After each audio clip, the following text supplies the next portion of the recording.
The year 2021 has been quite a difficult one for most of us.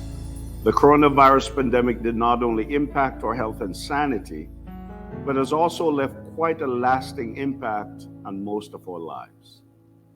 In July 2021, for the first time in months, indoor dining, gyms, cinemas, and other venues were reopened to the public with capacity limitations, proof of vaccination, and with masks still required. By October 2021, capacity limits were limited for restaurants, gyms, and other event spaces, and there were also plans to lift all remaining public health measures, which includes proof of vaccination and mask requirement indoor by March of 2022. Just weeks ago, disease experts were predicting that countries would begin to emerge from the pandemic in 2022 after enduring a series of surges which were driven by the Alpha, Beta, Gamma, and Delta variants. Then in November 2021, a new variant, Omicron, hit, throwing everything into disarray. As the Omicron variants gain momentum in Canada, the United States, and Europe, scientists are now rewriting their expectations for the COVID-19 pandemic in 2022.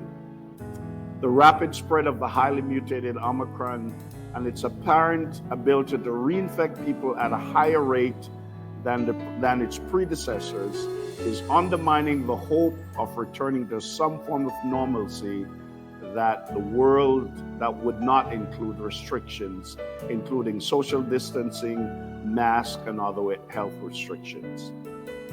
Dr. Angela Ramison, a virologist at the Vaccine and Infectious Disease Organization in Saskatchewan, said, and I quote, "People are sick of the pandemic, and so am I.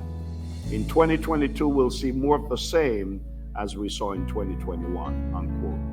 It is believed that even after COVID-19 becomes a mere endemic disease, new variants will generate outbreaks and seasonal surges for years to come.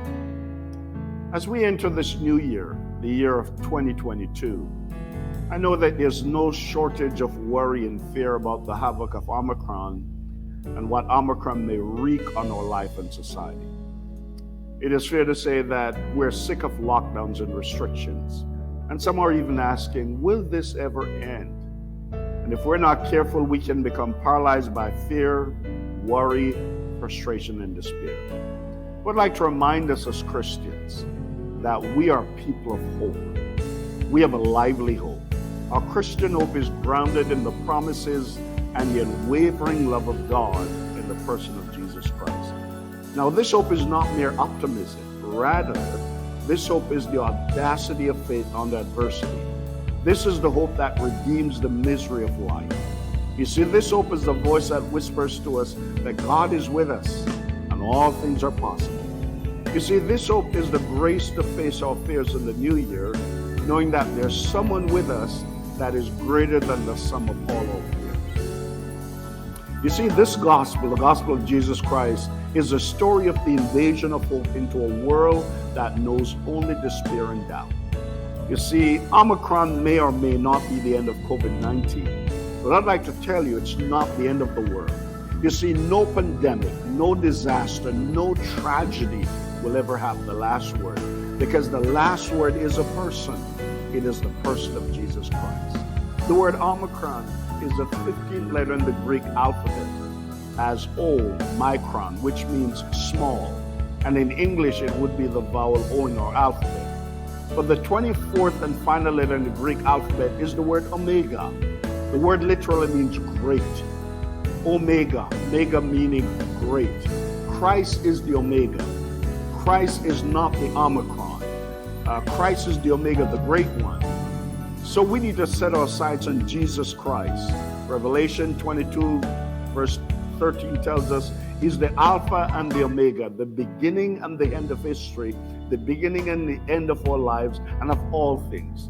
The Alpha and the Omega are the first and last letter of the Greek alphabet and carries the idea of completeness. It's almost like knowing something from A to Z, as we would say in English, meaning that Christ is in complete control of history. Now, it may appear that God's people are oppressed and there's no way out, but our God can do what no one else can do, because he knows the future. He knows the future, and he has the ability to control the situation or situations for the benefit of his people. In the book of Isaiah, Isaiah wrote to a people who lived under the oppression of Babylon. And these people could not envision a time when they would be free. But God wrote, and God spoke through Isaiah, said to them, "Don't fret, I've written the end of the story." Why? I am the first and the last. Isaiah 48 verse 12. See, God goes on to describe how he would deliver his people from bondage, how he would give them peace, and he would bring them back to their land.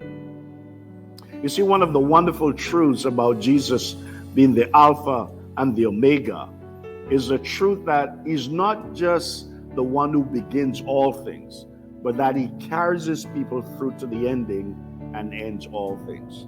Today we're facing the variant called Omicron, but God, the Alpha and the Omega, has the power to carry us through this pandemic. Paul wrote and he said, "I am convinced of this, I'm sure of this, that he who has begun a good work in you will bring it to completion at the end of the day of Jesus Christ." Philippians 1 verse 6. So I'd like to remind you, look to the Omega, not Omicron. Look to the great one, Jesus Christ. As we face this new year, the year 2022, let us look to Jesus Christ and let us be assured that he will see us through. On behalf of my wife and I, the minister of the Church of God of Prophecy, we would like to wish you a happy new year and pray that all of God's best will be yours in the year 2022. God bless you.